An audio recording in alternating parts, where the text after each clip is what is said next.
दिशा सालियन हत्या प्रकरणाची नव्यानं चौकशी करण्याची मागणी करणारी याचिका दिशाच्या आईवडिलांनी केली आहे। आदित्य ठाकरेंवर या याचिकेद्वारे गंभीर आरोप करण्यात आलेत। आदित्य ठाकरेंना अटक करून त्यांची नार्को टेस्ट करा अशी मागणी याचिकेत करण्यात आली आहे। तसंच संबंधित व्यक्ती आणि अधिकाऱ्यांना पाठीशी घालणाऱ्या तत्कालीन मुख्यमंत्री उद्धव ठाकरेंची चौकशी करा अशी मागणी याचिकेत करण्यात आली आहे। एनआयए सारख्या संस्थांकडून या प्रकरणाचा तपास व्हावा अशी विनंतीही करण्यात आली आहे। दिशा सालियनवर सामूहिक बलात्कार करून तिची हत्या करण्यात आली असा आरोप सतीश सालियन यांनी केलाय। 8 जूनच्या पार्टीमध्ये आदित्य ठाकरे पोहोचल्यावर माहोल बदलला।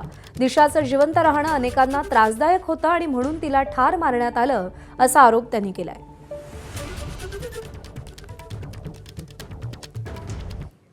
दरम्यान दिशाचे वडील सतीश सालियन यांनी याचिकेत नेमकं काय म्हटलंय आपण पाहूया। दिशावर सामूहिक बलात्कार करून तिची हत्या करण्यात आली।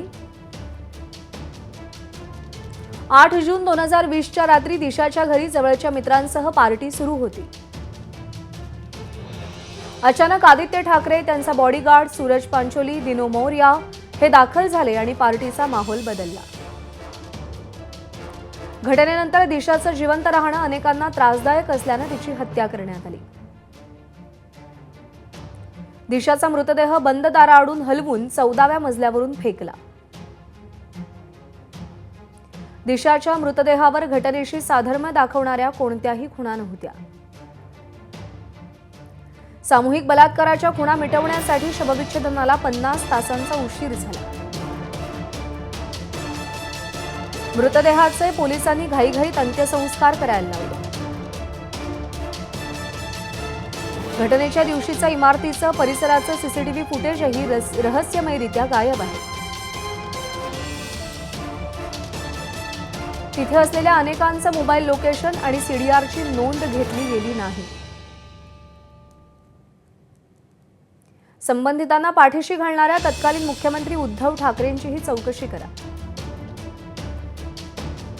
आदित्य ठाकरे, रिया चक्रवर्ती, पोलीस अधिकारी, डॉक्टरांना ताब्यात घेत नार्को टेस्ट करा। किशोरी पेडणेकर, मालवणी पोलीस ते सांगत असलेली सगळीच गोष्ट खरी असल्याचं रेटत होते।